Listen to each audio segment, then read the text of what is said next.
Okay, thank you, Gene. Um, and now I'll introduce probably four people who don't need any introduction to this crowd, but I'll introduce them anyway. Our four legislative members of the General Assembly, uh, Senator Susan Lee, who is also the majority Democratic majority leader in the Senate. Has was a delegate starting to the House of Delegates starting in 2002, and then since 2014 has been representing us in the Senate. Um, Ariana Kelly, who's been a delegate representing us since 2011. Mark Corman, del- um, who, uh, who was a member of the Montgomery County Democratic Central Committee and has been representing us in the General Assembly since 2015. And he's chair of the Montgomery County delegation in the House of Delegates. And our most recent delegate, Sarah Love, who's been representing us since 2019. And with that, I will turn the floor over to Susan Lee.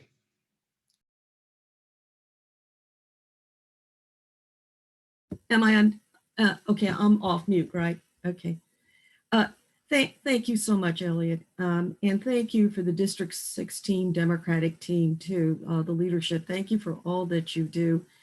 You make us really proud. You're the bedrock of our Democratic Party. And so I salute you and all the efforts that you have done during this very difficult year of 2020.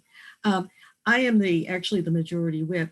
Senator King is a majority leader, but it's great because we got two Montgomery County people in leadership. But I'd like to thank you, everyone, for your outstanding leadership and work in helping us elect Joe Biden president and Kamala Harris the vice president. This is a very historic election, particularly for Kamala Harris, the first Black and Asian American vice president and woman. So we've seen this as a victory, and in my lifetime too. But I also like to thank those whose efforts helped Democrats, Reverend Warnick and John Ossoff, win in Georgia, which has turned the United States Senate blue.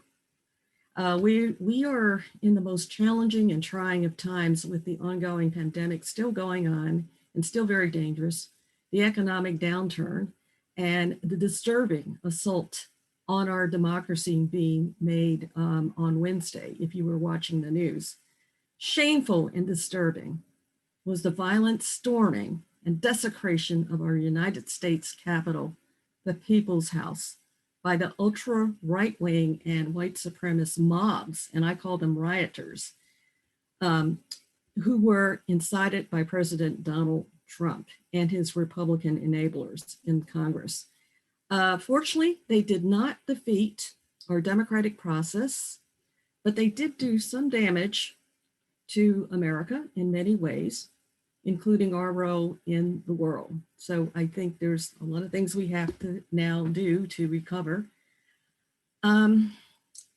We do have much to be hopeful for with this new president, President Biden coming in, Vice President Kamala Harris, and now that we have the Democratic control of the United States Senate. And as the history of our country always has attested, when we do unite, we heal and we come together, we can overcome any adversity, and we will do it again. We are all in this together, and we'll get through it together. So I thank you. But I would also like to ask everyone to keep your thoughts and prayers for Rich Madaleno and his family at the passing of his father, and Congressman Jamie Raskin and his family at the passing of his son, Tommy. Congressman Raskin not only had to mourn Tommy, but also deal with the violent mobs attempting to overthrow a legitimate election. So I commend him and his chief of staff, Julie Tagan, for their courage, their strength, especially in protecting his daughter, Tabitha, and his son-in-law, Hank, that were, had to see that the seizure of our Capitol, and also protecting his staff when the Capitol did come under siege. Despite all that happened, Congressman Raskin, who is our sterling champion of democracy, is moving forward, and he and Speaker Pelosi and Majority Leader Steny Hoyer, Congressman Ted Lieu, and others are now taking steps to remove Trump from office through impeachment. In the Senate, I'm a member of the Judicial Proceedings Committee, and it's an honor and privilege to serve you in the legislature along with my wonderful colleagues, delegates Ariana Kelly, Mark Corman, and Sarah Love. And despite all the challenges we've had to face during this pandemic, I just want you to know we've been working around the clock for you on a myriad of different issues. And I'd like to express how fortunate I am to be able to serve with delegates Kelly, Corman, and Love, because they all have distinguished themselves in the legislature on issues dealing with things like transportation, medical leave, childcare, education, healthcare, and ensuring that we have a clean environment. And they've made a big difference. So I'm proud to be able to serve with them. I like to also thank everyone for all your personal sacrifices for wearing masks and practicing social distancing. The 2020 session was probably one of the most difficult and challenging we've ever had since the Civil War, since we had to adjourn early. And as a result, a lot of our bills, even though we got hearings, were not even voted on. And despite the shortened session, I did have some bills that were able to get passed. And I thank you for helping me on those bills. Bill to require background checks on long guns and shotguns by unlicensed or private dealers whenever there's a sale of long guns or shotguns. This bill was necessary to prevent those who are banned by law from going around the law and purchasing them from a private dealer or online and without any background check. And it's a very dangerous situation. Unfortunately, despite all of your work, and I know a lot of the advocates are on this town hall, and the hard work you put into this, Governor Hogan vetoed the bill. So I'm hoping that with your help, we can override his veto this month. So I thank you also for supporting my bills that also became law, a law to strengthen our pay equity law, a law that was called the True Freedom Act of 2020 that now enables human trafficking victims to vacate non-violent minor offenses committed as a result of being trafficked, so they can recover, rebuild their lives, get jobs, housings, and essentials, and also to escape their traffickers. And I thank you for helping me pass a bill to make strangulation first-degree felony instead of a mere slap on the wrist, second-degree assault, and my other bills that became law to protect victims of domestic violence and children against child predators. This 2021 session, again, will be very challenging. Finally, with Congress, passing and Trump signing the bill to provide $9 billion in COVID relief assistance, states are hoping to get some of that funding to help with small businesses, rental assistance, education, public transit, food stamps, and child nutrition benefits, and extension of the moratorium on evictions for another month. But unfortunately, the package didn't include direct aid to states and localities. And in Maryland, one of our highest priorities, of course, is getting Maryland through this deadly virus, now that the vaccine distribution has already begun, but also conducting the important business of the state. We have been working with Governor Hogan over the interim on incorporating our priorities for the COVID recovery.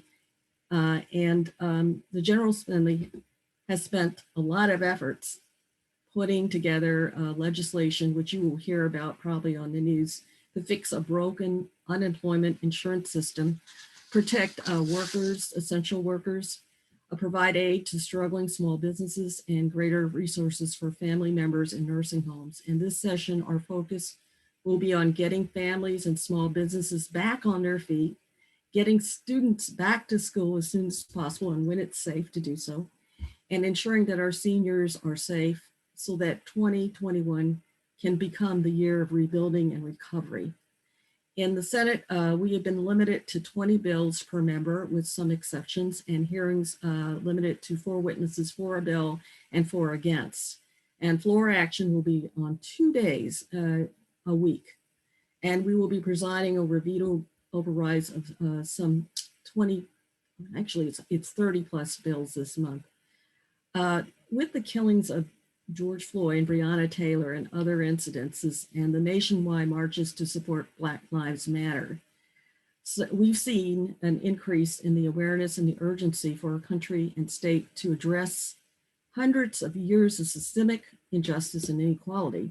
Because of course, if we don't, our children and grandchildren will have to deal with it.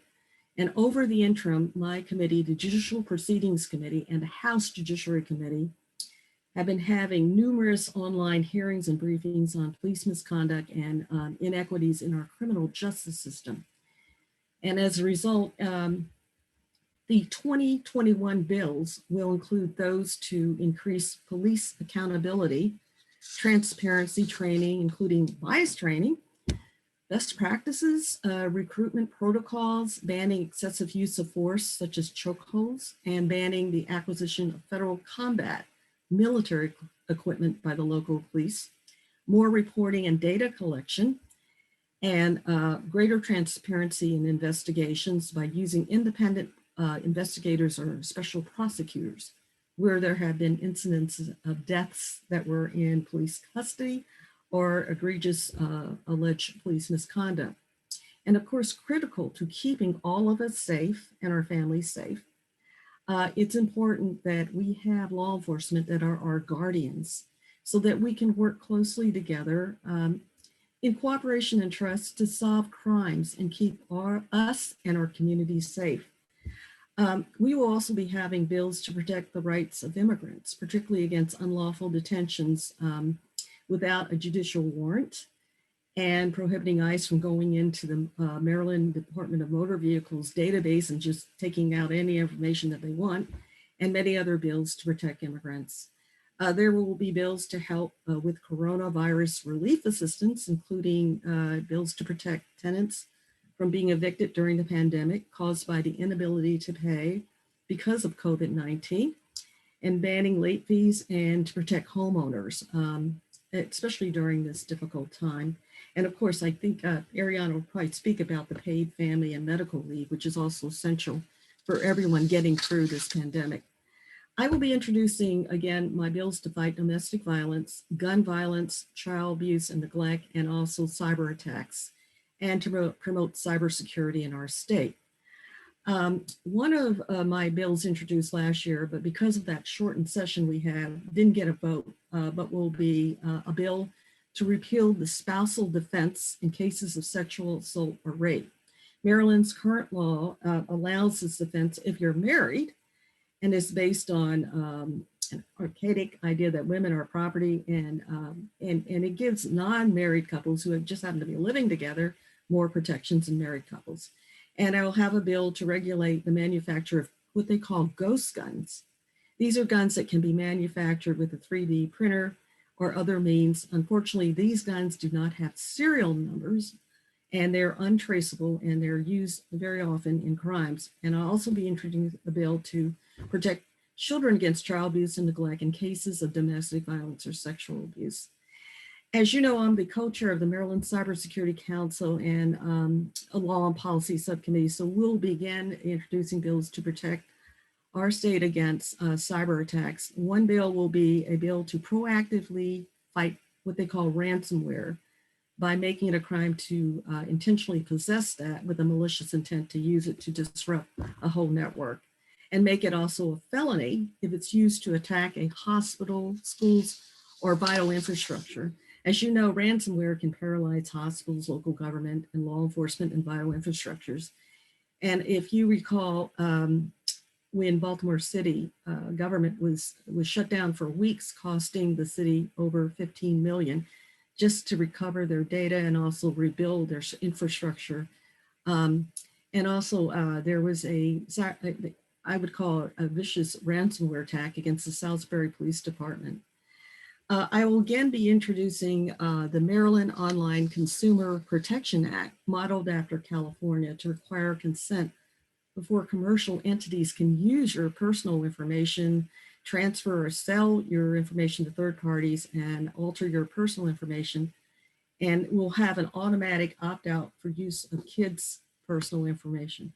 And also have a bill to enable the Department of Information Technology to assist localities with resources and strategies for developing proactive, strategic cyber plans and strategies so they can prevent the attacks from even happening, and a bill to require manufacturers to have security devices on their Internet of Things devices. And again, I thank you from the bottom of my heart for the honor and privilege of being able to serve and represent you in the Maryland State Senate. And even with all the challenges we have today, let's work together to get us through these trying times. Again, thank you so much. Did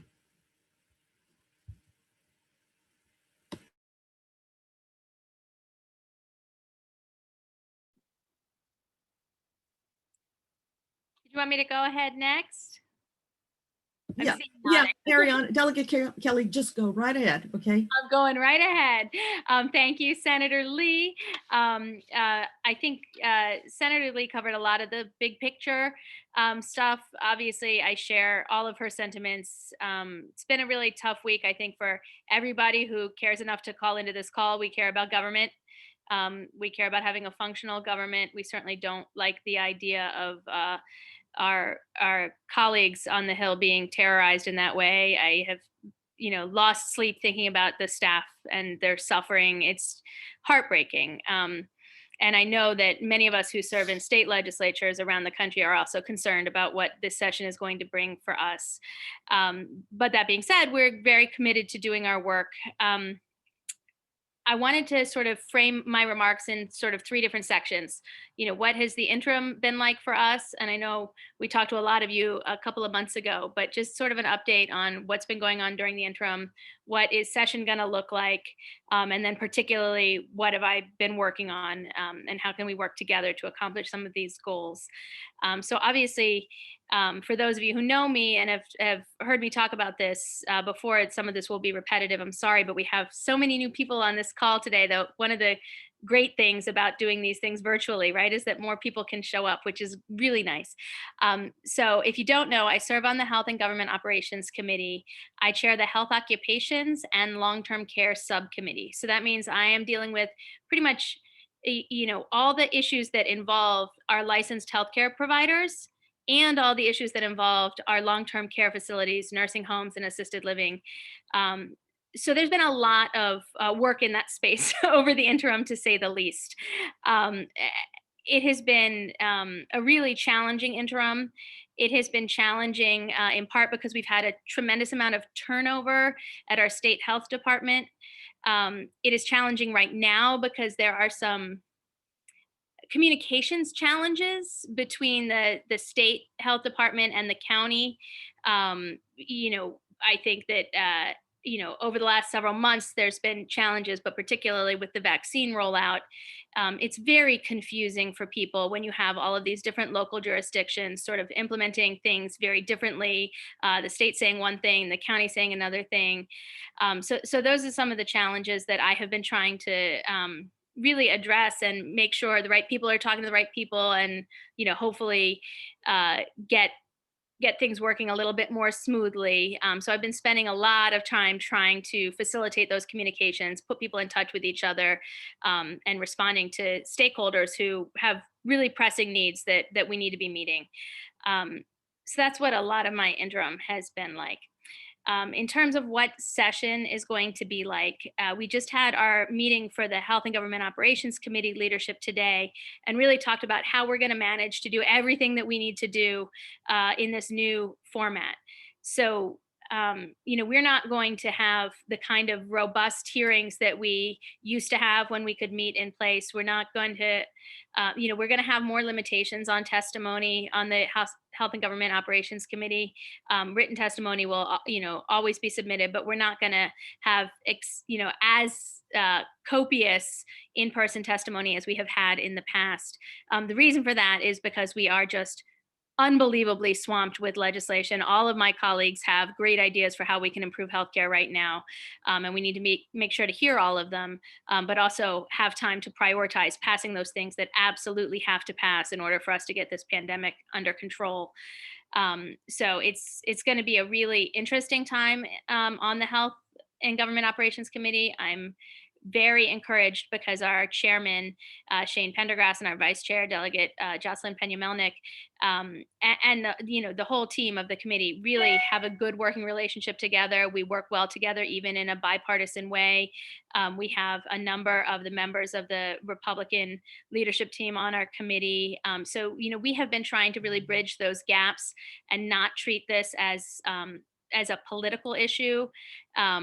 I think we're going to continue to do that this session, even though obviously COVID response, what could be more of a political issue than COVID response? We see it on the federal level, right? The president's complete failures. And so when we're talking about what's happening at the state level, there's always that political push and pull. Who's going to get credit for this? Is it going to be our Republican governor, who everyone knows has these ambitions, or is it going to be the state legislature? On the healthcare committee, it's not about who's getting the credit. It's about helping the people. So I'm very thankful for that.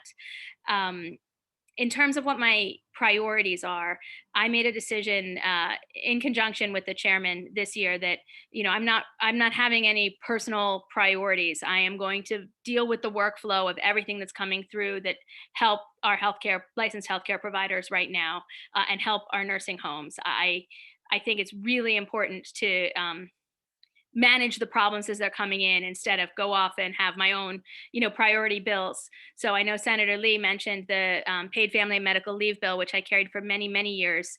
I think as long as you all have known me, I ran on that 11 years ago when I first ran for office trying to pass paid family and medical leave.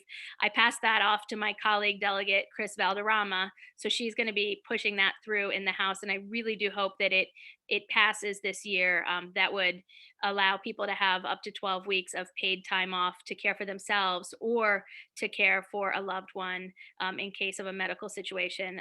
The states that have had these programs implemented that were faced with COVID had a lot more economic security. The families that were facing a sickness of themselves or a loved one faced fewer challenges. The data is coming out from that now. So I obviously wish we had done that years ago, but certainly hope that this is the year that we in Maryland protect people in that way. I will tell you about a couple of the issues that I know are going to be coming up. I do have one piece of legislation that I have been working on with the boards of education and the school psychologists. We have a really unusual situation in Maryland, which is that our Medicaid office has been leaving a lot of federal money on the table for school-based behavioral health.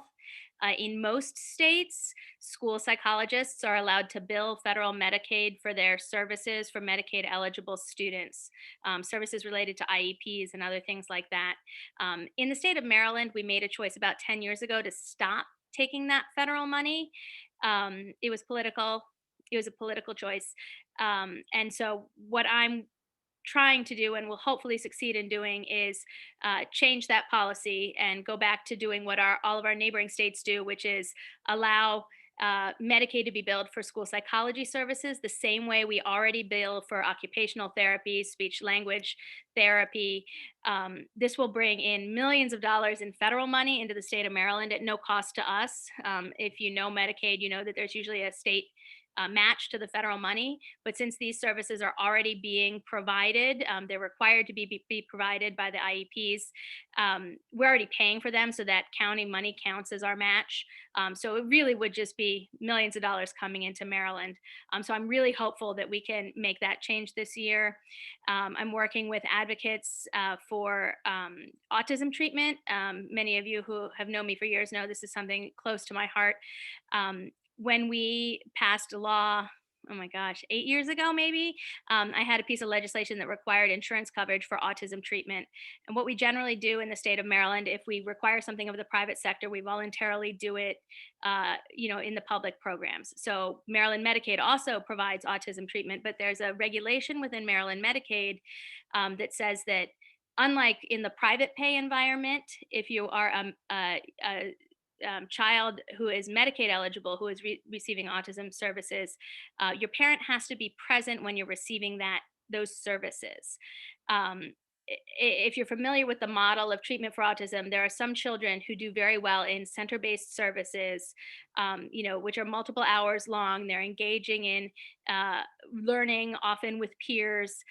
It's not daycare; it's healthcare. But Maryland Medicaid sort of took the perspective of, Medicaid parents would use this as childcare, and so they didn't want to be on the hook for paying for it. My philosophy is that if we are if a child is in the private pay environment and the laws require that insurance cover the treatment, that children who are Medicaid eligible should have equal care. We do not want to be in a situation where Medicaid eligible children are not getting equitable autism treatment. So I am working to fix that. Um, One other piece of legislation that is super nerdy sounding but extremely relevant right now.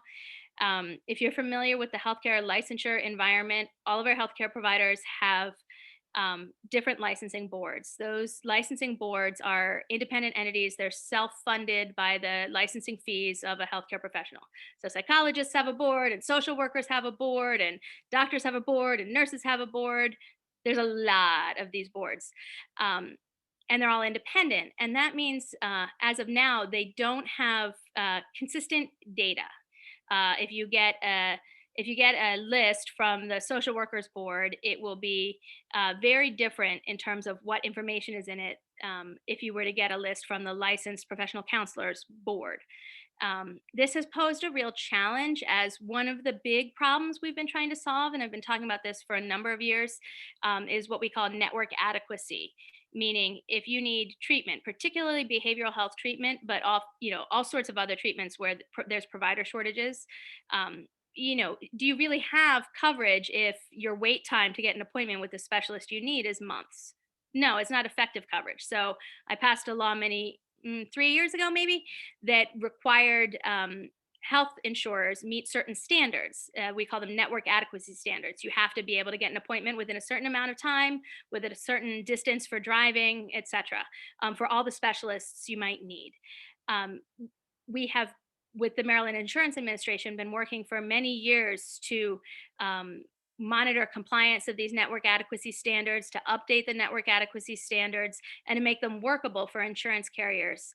One of the things that we heard from the insurance carriers, as they're trying to comply with this law, is that it's very hard for them to do the outreach that's necessary to get behavioral health providers, anybody who might be providing substance use or mental health treatment, where we have huge shortages, to get them to join the network, even if they offer them more money, even if they engage in these outreach campaigns that we're trying to get them to engage in. The first challenge they have is that they're not getting consistent data from the different licensing boards that provide behavioral health services. So I've been working for the last year on a piece of legislation that's going to streamline that data and basically tell all of these different boards, who are independent entities who want to do things their own way, that our expectation is there's consistent information that we can provide to the health insurers to solve the network adequacy problem. The reason this is incredibly relevant right now, obviously, number one, we have a behavioral health crisis going on right now during COVID. But number two, as we're talking about vaccine distribution, and I'm seeing a lot of questions come up in the chat. There are many, but one of the reasons we have faced challenges with vaccine distribution is because we don't have adequate lists of licensed healthcare providers. So 1A, we're supposed to be giving it out to the licensed healthcare providers. The state health department couldn't even get access to those lists. The independent licensing boards are their own little fiefdoms, and they wouldn't share it with the acting health secretary. so we're going to take that legislation and have been spotty about sharing it, even with our Montgomery County government. I know the dentists shared their lists. I don't think the other licensing boards have. So we need to amend that existing legislation I was working on to make sure that it also says, in addition to having data that we can share with health insurers, we have to have data that is available upon request from other government entities. Because this sort of, it's mine, what are you going to do for me? Can you rent it from me? they were asking for money to share this information during a public health crisis. It's not okay, right? So obviously we need to act to address that. So again, kind of nerdy sounding, but hopefully the result of passing that legislation, which will probably be an emergency bill, will be that people will have access to the lists of healthcare providers, which will improve access to healthcare and hopefully help with vaccine distribution. I have a piece of legislation that passed the House last year, but didn't have time to get out through the Senate that's going to strengthen the childcare workforce. There are a number of other pieces of legislation that are working to hopefully support our childcare workforce. They've been really struggling in the during the COVID period. I have another piece of legislation I'm working on that has to do with long-term care planning. There are, I mean, dozens and dozens of pieces of legislation coming through my subcommittee that are aimed at improving the long term care experience. I think if we're looking for silver linings to do with this horrible COVID situation, one of them is that there's a lot more attention being paid to long term care. There's a lot of improvement we need in that space in the state of Maryland. There's a lot of work to do, and now there's a lot of brains around the table trying to figure out what we can do to make things better. So I'm thankful for that. Um, I did want to mention that there's a couple of other big pieces of legislation coming through the Health and Government Operations Committee.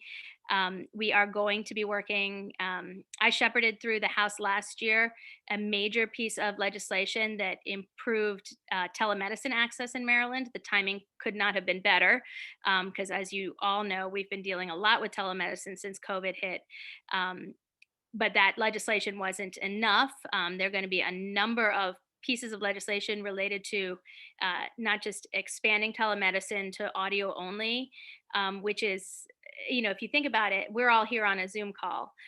We're also all here from District 16. There are many places in the state where people don't have as ready access to internet. There are many people who need access to healthcare who are phone based and are not going to be doing video only.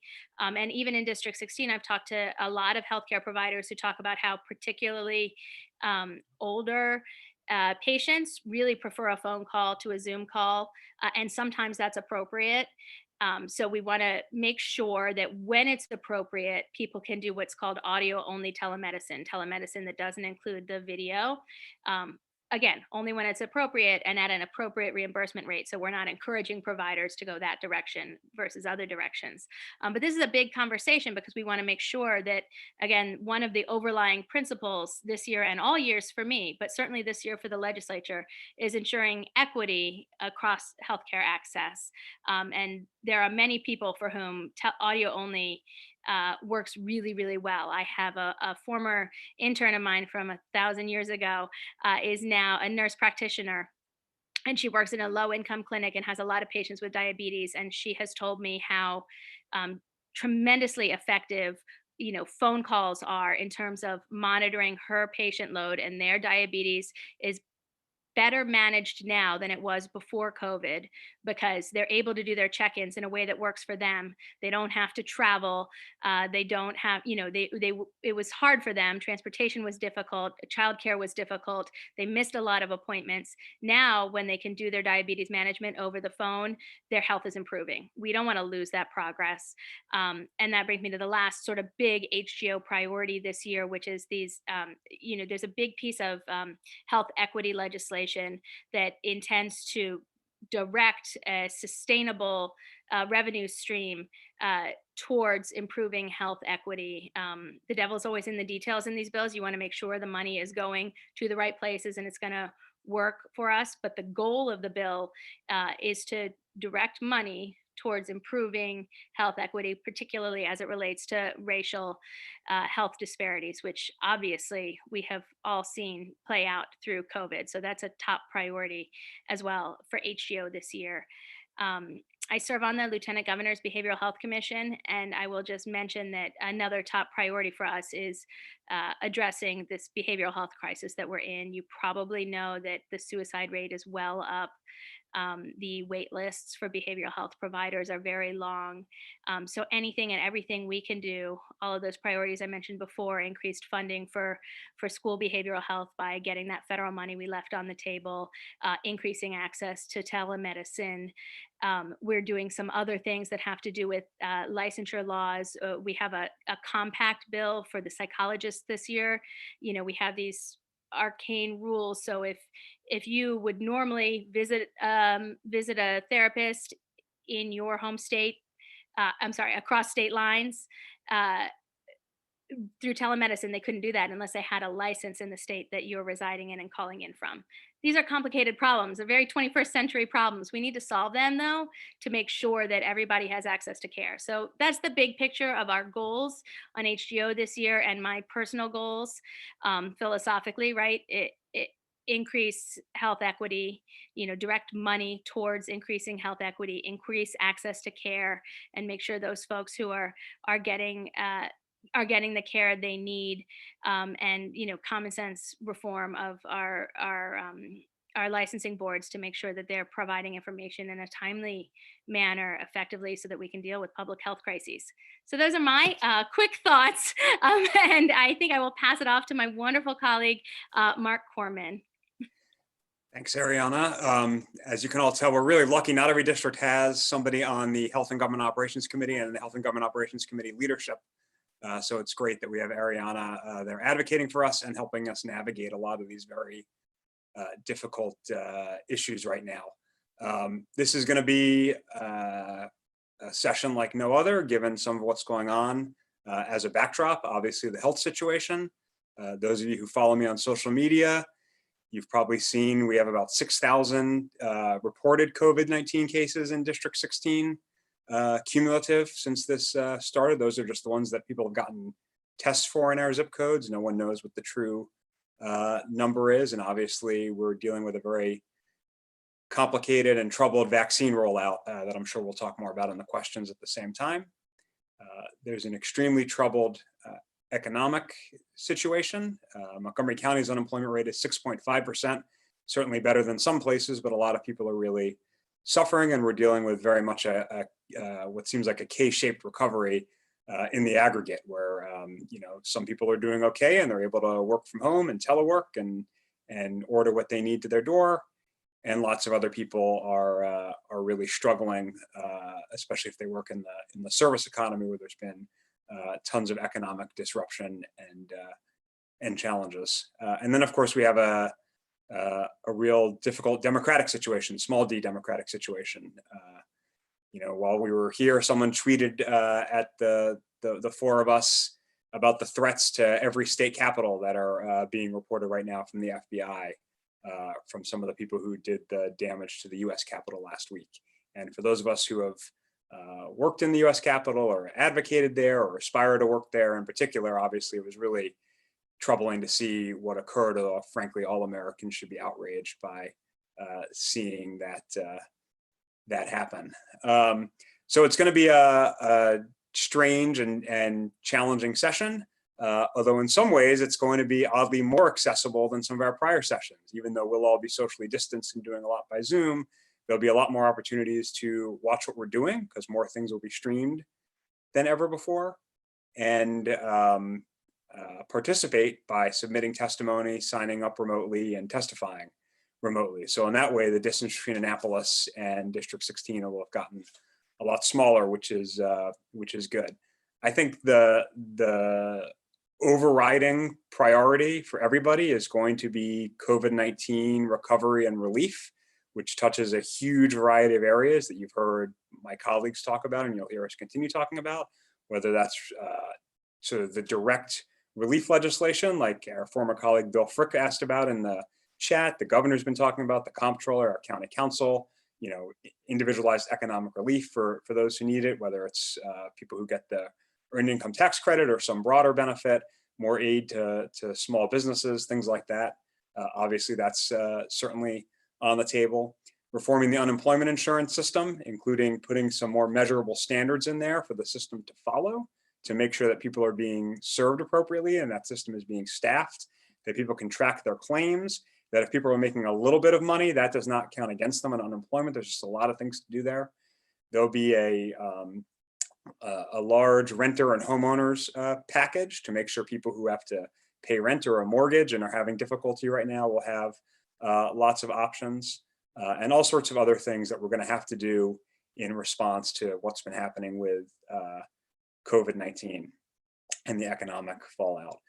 Right behind that, we have some early work to do overriding some of the governor's vetoes from the prior legislative session, including something called the Blueprint for Maryland's Future, which is a real long-term plan to not only change how we fund education in Maryland, which is what gets all the press, but what we're funding to make sure we're focusing on highly qualified teachers, pre-K, pathways for our students for either college or career and technical education.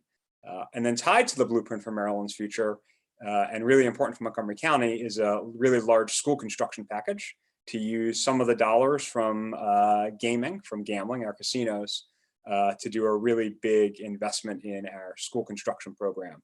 And Montgomery County really disproportionately benefits from that. And so those veto overrides are also going to be an important order of business that we're going to have. As always, I'm going to spend a lot of my time on a whole host of issues, but transportation chief among them. I chair the Transportation and Environment Appropriations Subcommittee, so all the agencies and programs that touch on transportation and environmental issues go through my subcommittee, so there'll be a lot of work there. A big part of my focus will be on oversight of our state public-private partnerships. One in particular that I support the project, but have been very concerned about the execution is the Purple Line, which we can talk more about if people are interested. There was sort of a short-term work stoppage on that since the legislature was last in session. Thankfully, we've turned the corner on that. Some construction is now ongoing, and more is expected to continue as a settlement has been reached in some of the troubles that were happening with that program, but obviously a lot more to discuss there for those who are interested. And then the governor's roadway public-private partnership to expand by 2 lanes in each direction, all of I-270, all of I-495. Tons to talk about with that project and the advisability of following the approach the governor has outlined. I think no one likes sitting in traffic, and so we'll we want to acknowledge that we want less traffic, but we also need to acknowledge that this may not be the best approach to addressing the traffic issue. And actually, here's where COVID-19 offers a little bit of a silver lining. Obviously, the reduced economic activity and the need to stay home from COVID-19 is not good, and we want that to end as soon as public health allows. But it has given us a real-world experiment in what it looks like when we remove a relatively small amount of traffic from our roads during peak times. And it turns out if you remove a relatively small amount of traffic during peak times, you basically eliminate volume-based congestion. If you go to chart.maryland.gov during the morning or evening rush hour, you can see that traffic is free flowing. Sorry, I got to give my assistant a high five. You can see that traffic is free flowing during the peak times right now. And that's because traffic is down about 25% on Maryland roadways. Now, again, we don't want that to continue because of COVID-19, but we do need to think about what we can do to incentivize telecommuting and alternatives to single occupancy vehicles during peak hours that might be able to help us achieve some of our traffic reduction goals without an environmentally and fiscally damaging 2-lane in each direction expansion on the road. So obviously plenty to discuss, but I really want to talk about what you want to talk about and get to your questions. So I'd like to turn it over to my colleague, Delegate Love. In my introduction, President Greenwald mentioned that I was chair of the Montgomery County House Delegation. One of the great things I'm able to do in that role is appoint our local committee chairs. And I was able to appoint Delegate Love this year to be the chair of our local land use, transportation, and public safety committee, where she gets to deal with issues District 16 cares a lot about, like deer and trees being cut down by Pepco. So in addition to all our other big legislative priorities, she gets to work on all that for us. So with that, let me turn it over to Delegate Love. Thank you, Delegate Corman. I appreciate that, and thank you for that opportunity. It's been really interesting. I often argue with some of my colleagues that District 16 is the best, that we have the best district, and that is because of you all. And it is also because of my amazing colleagues. I feel so honored to work with this team. And one of the benefits that we all have is the diversity of experience just from what we've heard tonight, having 4 different legislators on different committees, not every district gets that. So we are very lucky to have this breadth of experience. As most of you know, I serve on the Environment and Transportation Committee. So while we are all focusing in on the COVID crisis and of course the constitutional crisis on the federal level, but the day-to-day crisis, economic and health crisis that COVID has presented, we are also still continuing to address the environmental crisis that we have and the problems that COVID has placed on our environment. Not the least of which, as most of you remember, I had a bill on single-use plastics last year. Well, the use of single-use plastics as a result of COVID and more takeout and delivery, single-use plastics the use of it has gone up by about 250 to 300%. And these are things that will not get recycled, that will live on forever. So these are things that we will continue to need to address and figure out how we handle them. I will be bringing back my single-use plastics bill. I know that we will get a lot of pushback from restaurants and from hotels that this is a bad time for them. And I understand that, which is why it's not a full-on ban. These things, straws, utensils, condiments, lids, stirrers, all of those things are on request only because we can't wait until COVID is over, till the time is right, which may never be, there never may be the right time to address this. So we have to keep moving forward on addressing single-use plastic. Climate change continues to be a serious concern and one that my committee is addressing. One of the things that I am working on this session with Senator Elfreth is looking at how climate change intersects with our stormwater management. So we all know that we are getting more and more frequent storms, and these storms are more and more intense. But yet, when the Maryland Department of Environment is looking at permitting for construction, for land use, they're using data, precipitation data from the 1990s, which makes absolutely no sense. So we're asking a new building to make their stormwater management around data from the 1990s. And that is absolutely not serving our environment or our areas as they're getting increased storms and increased flooding. So Senator Elfreth and I have a bill that will require MDE to use more updated standards and to update the regulations on a regular basis. Along with the plastic problem that we have, there's an interesting response by the plastic industry and the American Chemistry Council. So there's been a phrase that a lot of us in the environmental movement have used for a while, which is we can't recycle our way out of this. And that's been pretty well accepted until recently. And now the American Chemistry Council is saying, actually, we can. We have this great new process. And that process covers anything from incineration to a number of other chemical conversion processes that basically you take the fossil fuel, you turn it into plastic, and then you take that plastic and you turn it into fossil fuel, or maybe feedstock, or maybe another piece of plastic. It is a huge environmental problem. It is a health problem. And it is not helping us reduce the amount of plastic that we're using. So I have a bill this session that will prevent building these facilities in Maryland, because we don't want plastic incineration in Maryland. We don't want this type of chemical conversion in Maryland. What we're finding is that they're calling it advanced recycling or chemical recycling. And so a lot of pro-environment legislators think, hey, that's great. Let's subsidize it. Let's work on it, when it's actually very bad for our environment and very bad for our health. So we're trying to get ahead of that and say we can't have those in Maryland. I have a couple other bills, but we really want to get to your questions. So I'll just close with two things. One, as a former ACLU staffer, privacy is always near and dear to my heart. You may remember that last year I had a bill to protect our biometrics. So when you go to your phone and you press on it, you put your fingerprint in there to open up your phone. Right now, we have no rules on what companies can do once they have that information of yours.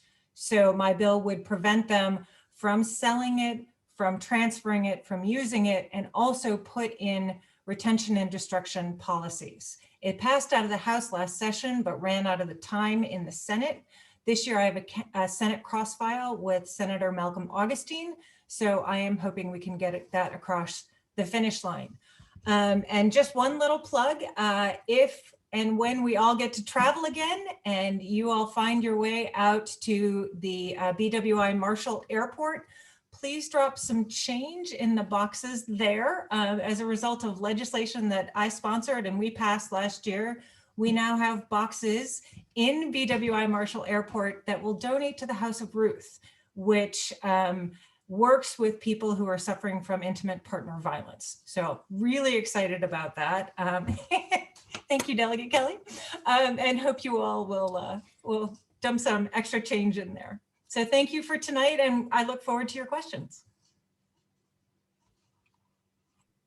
Okay, so what I've been doing is taking a look at a lot of the questions, and it seems like the number one question is vaccine rollout. So I realize a lot of that is probably at the county level, but we'll start with Delegate Kelly, and then if one of the county council members, and if Mark Elrich has joined us, we can have the county executive also address that. But I think he was scheduled to be on, but I don't think he's actually on the call right now. But we have a number. I know our District 1 county council member, Andrew Friedson, had to leave early, but I think we still have several county council members on there. And the particular questions have been coming from people in the 65 to 75 age group, particularly some people who are at risk in addition to age, have other at-risk factors. And when will this all happen? So if Delegate Kelly, if you want to begin, please go ahead. And take yourself off mute, please. Thought I did that. I apologize. I will do my very best. I did read all the questions as they were coming. I wish I had better answers for people. I can tell you what I do know. Different counties in Maryland are moving at different paces. Montgomery County is, we do face some unique challenges because, of course, 1A, the health provider group, we have a lot of them. We have more than any other counties. So, I want to say that to begin with. It was a challenge. It's a challenge for Montgomery County. We're a big county anyway. But I don't want to make excuses. The rollout has not been going great, in my opinion, in Montgomery County. I'm going to be brutally honest here because that's what I do. You guys know me by now. There's been a little bit of micromanaging going on in the county health department, and I think it's created a bit of a logjam. There's been so much concern about making sure that only the right people are getting the vaccines, that we're not getting the vaccines out enough to enough of the right people. There hasn't been good enough outreach to the healthcare providers to get them in, to get them vaccinated. And that slowed things down quite a bit for the next groups. I am hopeful, and I think Delegate Corman mentioned this in one of his comments in the chat, that we can start to speed things up and start doing 1B concurrently with 1A for that reason. I think we need to do that. In terms of your particular health condition, I have been asking and asking and asking for more clarity on that. The best I can glean is that obviously, and I think Delegate Corman also shared the link to the county survey that everybody's supposed to be filling out. Fill out the county survey, tell them your information, sign up for the COVID updates, but also be in contact with your healthcare provider. Your healthcare provider is most likely going to be your link to the vaccine. The county is going to be working with primary care providers to vaccinate people. They can't do it all at these county health clinics. So, if I were any of these people asking these questions, the first thing I would do is get on the phone with my primary care person and say, I want to know, I think I have this condition. I think it should qualify me for this group. And I need to be on your list for access as soon as you have access to vaccines. So those are the steps that I would take. It's hard to be critical of the county health department right now because they've been working so hard, doing such tremendous work for months, and we're all exhausted. But it does not feel good to be falling behind DC and Virginia in our rollout. It doesn't feel good to be falling behind other counties in Maryland. It doesn't feel good to have constituents calling me regularly saying, can I get into this other county's clinic because they're vaccinating people like me and I'm scared for my life. So I do hope that our partners on the county council and the county executive and the delegation has regular calls with them. I hope they're hearing this, and I hope that they're working with the information that we're providing, trying to be helpful to really ramp things up in an effective way. I hope that was a nice balance of political and informative. I can answer more specific questions, or maybe Sarah or Mark or Susan can weigh in with their thoughts too, because everybody is dealing with, talking to the state health department, trying to navigate with the county. We are all getting multiple messages a day from people who should be eligible for the vaccine, who are working on the front lines of healthcare, who still can't get into one of these clinics. But I will say, in good news, get several messages from people today who I had been talking to every day last week trying to get them a vaccine because they're working, as people who are going into nursing homes, urgent care centers, those folks who we really laser focused is identified as need the vaccine right now, who couldn't get it last week, who were able to get it today. So I know we're going in the right direction. Let me just add, if it's all right, Senator, two things. I mean, one, as Delegate Kelly was saying, we're all dealing with this basically nonstop every day, banging on the Department of Health and the governor. And if you had told me a year ago that most of my life was going to be navigating vaccines and the unemployment insurance system for District 16 residents, I would have told you you were crazy. So it's definitely a different world we're all in, and that's what we're here for. So that's perfectly fine. I do just want to put this in a little bit of context, which is, while I think the county and the state could do better, I think the entire country is underperforming. I mean, today's numbers basically show that Maryland is in the middle of the pack if you use the Bloomberg tracker in terms of percentage of vaccines delivered. But small comfort that is when that number is 38% of delivered vaccines actually being put in people's arms. And so there's just a lot of work to do on all fronts. That's not to pass the buck up or down. That's just to say, we have to recognize the context we're in, which is really troubled. Everywhere there are things we can do. Delegate Kelly outlined some great ones that I wholeheartedly agree with. But there is a broader context that has been just incredibly disappointing to see, considering that we heard this is what we were waiting for 7 or 8 months, so this thing could, quote unquote, magically disappear. One more thing also that it occurred to me that folks on this call might want to know if they really care about vaccines. We have this legislative COVID work group that has been meeting regularly from the legislative side to try and get more information from the administration and ask tough questions. And that meeting is going to be on Wednesday and is going to be focused, I think, pretty exclusively on vaccine distribution. So you can check that out if you really want some more in-depth knowledge in this space. Yeah, I just wanted to add something to that. What Doug Kelly and Delegate Corman said. Unfortunately, the nation is underperforming. And I think because we didn't have a consistent strategy and plan for rolling out the vaccine. And there's a lot of problems now with getting it to the states. My understanding was the federal government gets it to the states, and then the states allocate it to the counties, in which the counties basically carry out how they're going to do the vaccine distribution. And in our county, unless you're in the group 1A, tier 1 and 2, it's very difficult to get the vaccine right now because you can't even register. But there is, the county does have a site where you can go to where you could sign up to get at least a notification. And that's really important, about notification about the vaccine. So the sequence is, my understanding is, you sign up for the notice, and then you sign up for the survey, and then you sign up to get registered once you get notified to get the vaccine. It's unfortunate because our county is probably one of the greatest counties in needs with our population. Our population is huge, and we've been affected very much by this terrible virus. And I just think that the country could have done a better job.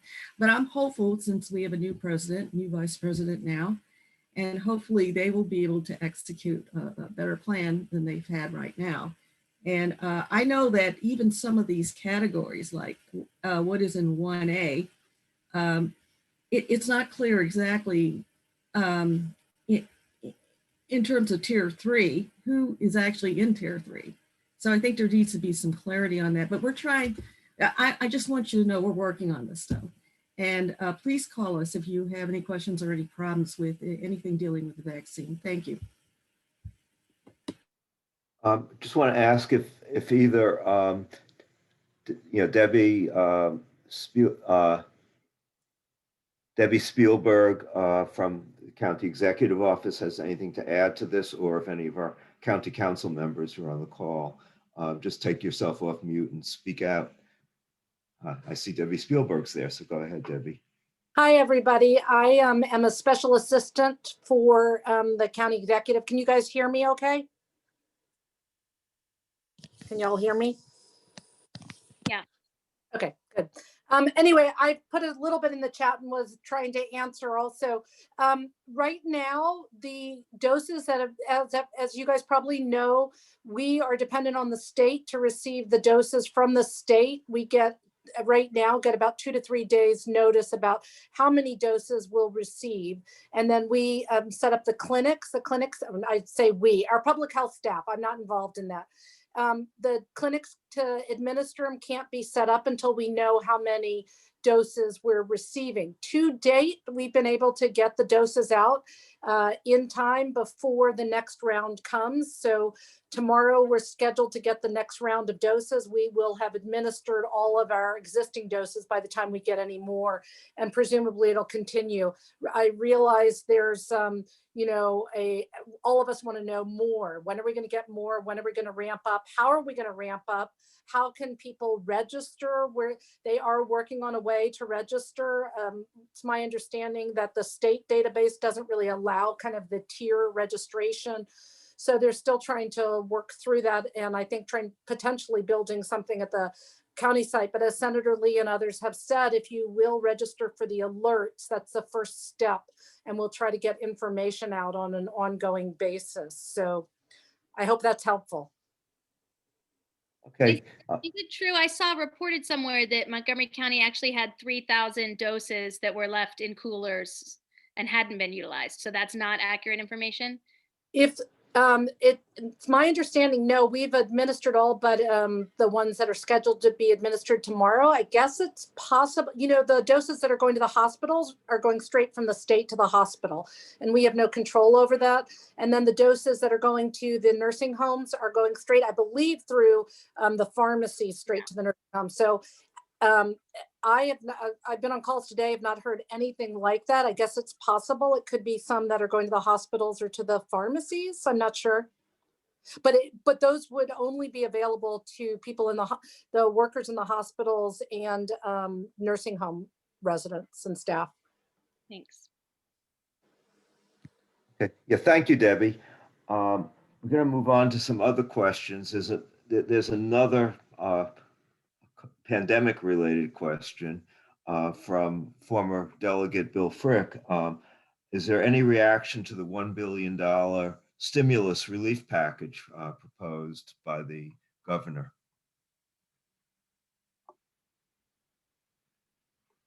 We just got notice of this $1 billion stimulus relief of course, we want to work with the governor in a bipartisan way to ensure that we get the COVID relief out to those in real need. I think I had wished that he had consulted more with us before he had his press conference. I think it was a press conference today. My understanding that it's going to be an emergency bill, and it's going to affect about 400,000 families, and give some tax relief to some of the low to moderate income families. We haven't seen the particulars of what he's proposed yet, but we're certainly open to working with him to get something out. We just haven't been able to comment yet because we don't know the particulars. And maybe Mark can comment further on this, because I know his committee oversees a lot of the particulars that it would deal with the Emergency Relief Act. Sure. I mean, I think it's helpful that the governor put something out there. It's helpful that our county council members and many others have been advocating for a recovery and relief program. I think we're going to do something on that front. It's just a question of what strikes the right balance. Unlike the federal government, we don't have our own printing presses or our own central bank. We're constitutionally required to have a balanced budget every year. And so obviously we need to give people relief and help navigate through this economic situation, but we can't do that, say, on the backs of cutting K through 12 public education, which is another major need we have. We can't do it on the back of not meeting our Medicaid obligations that Delegate Kelly spoke so much about. So it's just a difficult balance for us that we'll work with the governor and others to sort of navigate through and figure out the best way to help the people who need the assistance, both as individuals and then a lot of these businesses that are really suffering. I mean, I do have to say, it's very much a K-shaped recovery, as I mentioned in my opening comments. There are many people who are suffering severely, and I do not want to downplay that in the slightest. I mean, it's a really significant issue. And again, to go back to my point about navigating the unemployment system, if we're doing that much for District 16, which is one of the more socioeconomic successful and white collar heavy parts of the state, then clearly the problems are severe. But there are many people who are not suffering during this situation, amazingly. And we just want to make sure that what we're doing to aid a recovery is targeted at the people who need it, because we don't have the luxury of spending money the way the federal government does because of our balanced budget requirements, unfortunately. And so there's just a lot to navigate, but it's good that the governor has something on the table that we can all work with and negotiate over and come up with a plan. There have been several questions about sustainable transportation and putting the brakes on the Beltway expansion. So if somebody wants to address that.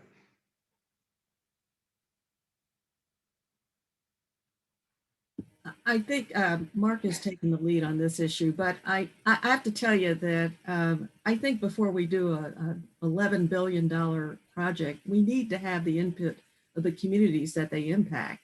And also we need to consider other viable alternatives. And we also need to consider other costs that deal with our environment, our quality of life. Will that involve how much liability the taxpayers will have? If anything, the P3 project for the Purple Line has shown us that we have to be very careful how we do these P3s, especially now. I mean, Purple Line, of course, is a central project, but it was stalled because one of the contractors had all these contingency clauses and got out of the deal. So now we're going to enter into like an $11 billion project. And I just don't think that enough consideration has been done to all the particulars. So I had a bill in last session that got killed in the House. It had to deal with extending a law that exists for the Eastern Shore counties, where you have to get the consent of an impacted county before you can build a toll road or bridge in their county. And this already exists for counties in Eastern Shore. And this would just be extending it to all counties. It would create more fairness, accountability, and transparency. But I think that we have to be very careful with this project moving forward. And I think Mark has been a real champion on issues dealing with transit and transportation. I'd like to let him go ahead and speak too. And thank you for all the advocates out there helping us on this issue. Sure. I mean, look, I could do 3 hours on the roadway P3, and Delegate Kelly and Delegate Love, Senator Lee, and myself have all been pretty uniform in trying to draw more attention to what's going on here and why this is not the best way to address our traffic and transportation challenges. I'll just say legislatively, the House has multiple times over the past 2 years sent both pieces of legislation and budget language over to the Senate to try to bring some common sense to this program. And unfortunately, through no fault of Senator Lee's, who's been a great champion, we have just not been able to get traction in the Senate yet. So we're gonna keep at it. I'm being roasted by Diana Conway in the chat, so apologies for my distraction. But we're going to keep at it and continue to try to work with our Senate partners on legislative solutions. But outside of that, I would just say that your advocacy is necessary at a body called the Board of Public Works. This is the governor, the comptroller, and the state treasurer. You all elect we all elect the governor and comptroller, and the state treasurer is appointed by the legislature. The state treasurer has been steadfast in trying to bring some common sense to this. The governor and the comptroller haven't been as strong, although I'd say the comptroller's brought some improvement to it. This project will be back before them sometime in the spring. Hopefully the legislature will have acted before then, but if not, if you're concerned about this project, please email the governor and the comptroller to make sure you share your concerns with them. And for those who want to go to the breakout session for the 3-hour version, I stand ready. Okay, thank you, everyone. This is a citizen action question. Is the submission of written testimony useful? Yes. Yeah, yes, especially now, since I know on the Senate side, we're limited to the number of witnesses we have, but the submission of written testimony is unlimited. So please do, because we do look at it and we do consider it. And it's if you can't be a witness, at least you can get your written testimony for the record so that we can consider it. I will also say you can say a lot more in the written testimony that you offer than you can in verbal testimony, given the time limit. You always don't necessarily want to go out on a dissertation, but it's really helpful for legislators to have that written testimony. Okay, there's also a question from regarding consumer protection for debtors, where that stands.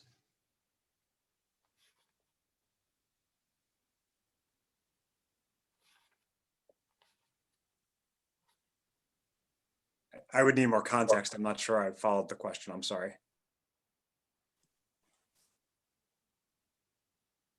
All right, why don't we skip over that one for now? I'll find the full question in the, I wrote notes of all these questions, but I'll find the full question in that while we're speaking on the next one. There's also a question about any bill for grants for aging and, to support aging in place. Yeah, I can actually talk about that. We had legislation last year, the NANA grants program. Actually, this program was set up a few years ago legislatively, but the governor has not funded it. We passed a bill last year to require the governor to fund it, and that was among his vetoes. So we're hoping that we'll be able to override that veto when the legislature reconvenes. It sets aside some specific money for different aging departments around the state, but also a small set aside for village programs like what they have in Friendship Heights and a few other areas around District 16. So hopefully we'll be able to override the governor's veto and provide a little bit of grant funding for aging in place programs.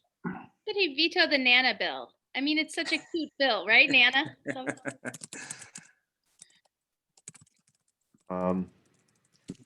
So there's a question about support for police responders carrying AEDs in vehicles. Is that Mike Mage? That's got to be Mike Mage. Have to go back. That's okay. You don't have to look. Perhaps the senator can answer that. I haven't seen that issue for a while. Yeah, I think that was a bill that was introduced years ago by Delegate Ana So Guterres. I think it's a good idea to have AEDs in every law enforcement vehicle because they sometimes respond to emergencies, and AEDs can save lives when minutes matter because they can, they can actually revive you back to life. I passed a number of bills to require them in middle schools and high schools, and it has shown to have saved lives when there's a medical emergency. There's an AED right there because they already have them right now in department stores. They have them at airports and they have them in other facilities. So it just makes sense. It's not that expensive and it's easy to use. A fifth grader knows how to use it. I mean, the instructions are very easy. So of course, I don't know if there's a bill right now to put it in law enforcement vehicles, but of course I would support it if there was. And there's a question about, is there any legislative remedy to protect community associations from COVID-19 suits?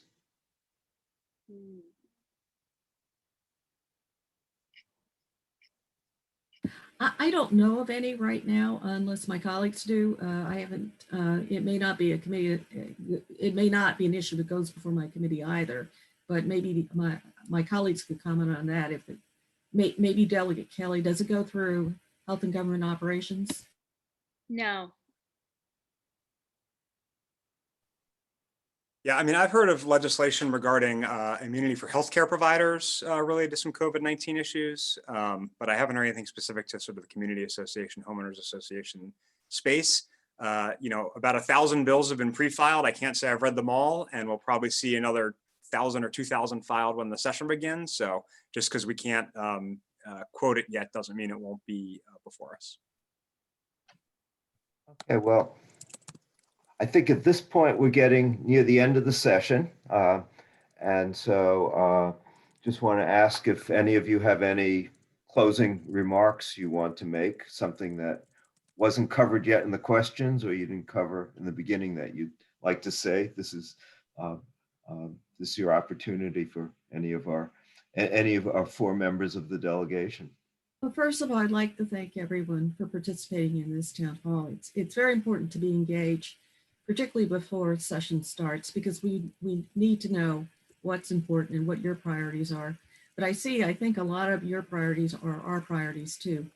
And we're working very hard around the clock to make sure that we are here to help you in any way that you can, especially things to get through COVID-19. It's been really difficult for everybody. And I just hope that once we get the vaccine distribution roll out more efficiently and to more categories, that we can get back to normal.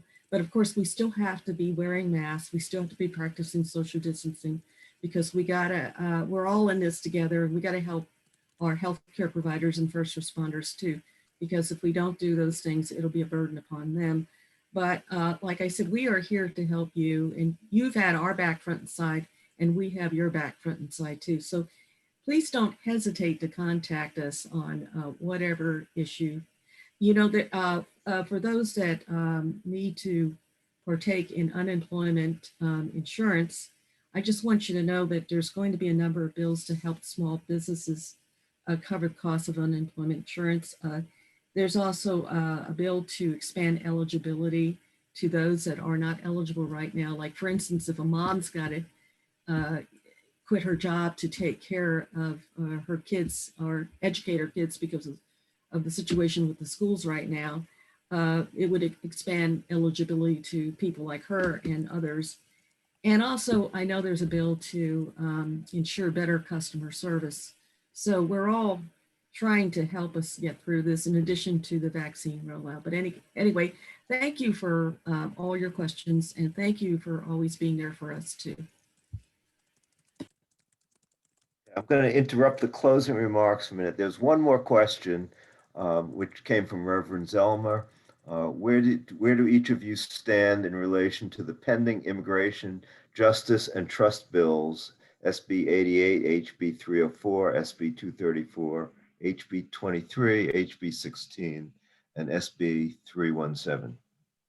Well, those bills are all different. So can you be in particular? I was a co-sponsor of many of the Maryland Trust Acts to protect immigrant rights. And I think it's important to protect the rights of everyone, regardless of their immigration status. And there will be a number of bills this year, and that will go before my committee, that were presided over last session, but because of the shortened session, there was no vote on it. But I think the first bill you mentioned, I will definitely support that again, to ensure that we protect the rights of immigrants and that there are no detentions or violations of civil rights without a judicial warrant, that the ICE can't just invade the MVA database to pick information that they want, because there are privacy issues too.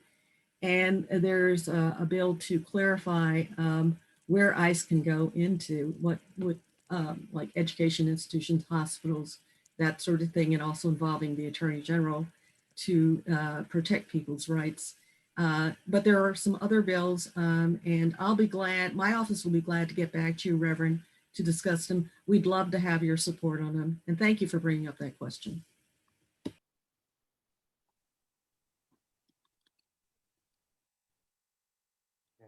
Do our delegates want to add to that, or also give their closing remarks at the same time?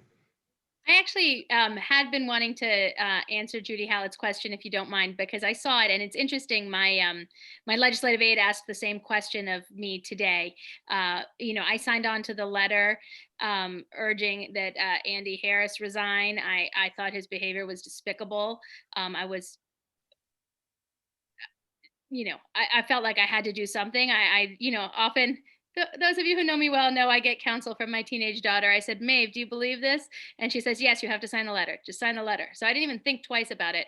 In terms of Delegate Cox, what my legislative aide, who Sharon, I think she might be on the call today. I hope everyone gets to know Sharon Ringley. She's wonderful. She said it's interesting that, we already have a letter circulating for the congressional level, but none for my own colleague that I serve with. I'm really concerned. I've been concerned for months about his behavior. And there's, several other colleagues who don't support wearing masks and who think COVID is a sham. And, it's very hard to even imagine going into work. It makes me dread it. So I certainly hope that there is some really strong repercussions. I know at a minimum, in Maryland, people are not going to be allowed on the House floor without a mask on. So that gives me some comfort, but not a lot. I mean, it is a hard time to be an elected official right now. So I thank you, Judy, for your question. And I hope we do something. Yeah, I just wanted to add what Delegate Kelly said. I thought that what Andy Harris did was treason. It's seditious, because he was backing a position that was based on lies and no evidence. The courts have thrown out Trump's challenge to the validity of the elections, and I think his voters should vote him out of office. I just think that we should proceed with impeachment measures right now to get President Trump out, because every day that he is in office is dangerous for America. We've already seen what he's done. He's unpredictable. And I think that the enablers that contributed to that toxic overtake and seizure of our capital, they should pay for this too. And I think that they will, because every time when kids look at the history books and they see January the 6th, it'll be remembered as a day when a mob and rioters overran the United States Capitol, the People's House, and they tried to overturn a legitimate election. And that will always be remembered. And that I think is something that we need to, our country needs to heal and just move forward. But I think a swift impeachment is very important, so that we don't let this president do any additional damage. I guess, I'll just add in terms of my close, obviously it's just sickening to see people use the process to try to overturn an election. It's basically using the process to try to overturn a system. It's like using a democratic election to elect a dictator. It's great, you did it by election, but that's the last election. I mean, it's really crazy. And Harris in particular did not back down after the raid, the insurrection. He didn't bat an eye. He kept continuing along as though it hadn't happened, and almost got into a fist fight on the House floor after that. So he's really sort of a step beyond many of his other colleagues. Not that I'm happy with many of them. I think as to Delegate Cox, I mean, I suspect there will be complaints against him filed with our sort of ethics committee and through that process for some potential action. It's a step removed from Harris only because Cox, frankly, is acting irresponsibly, but was not actively using his authority to overturn the election. But he is a difficult guy, and unfortunately, as Delegate Kelly said, he's not alone. There are many great Republicans we work with in Annapolis, and overall, it's a productive and bipartisan to nonpartisan place on many issues. But some of them, particularly in the Trump era, have really turned a corner. And what's really fascinating is when we were rushing to finish the legislative session in March to leave early, they were saying, you can't pass any more bills. We're in an emergency. This is a unprecedented situation. You have to stop. We can't do school funding. And then within the next few weeks, they decided COVID-19 was a fraud. Everything was fine, and no one needed to wear masks. And it's just sort of hard to keep up with the mental gymnastics there. But let me just say on a more positive note with closing, it's always great to talk with all of you.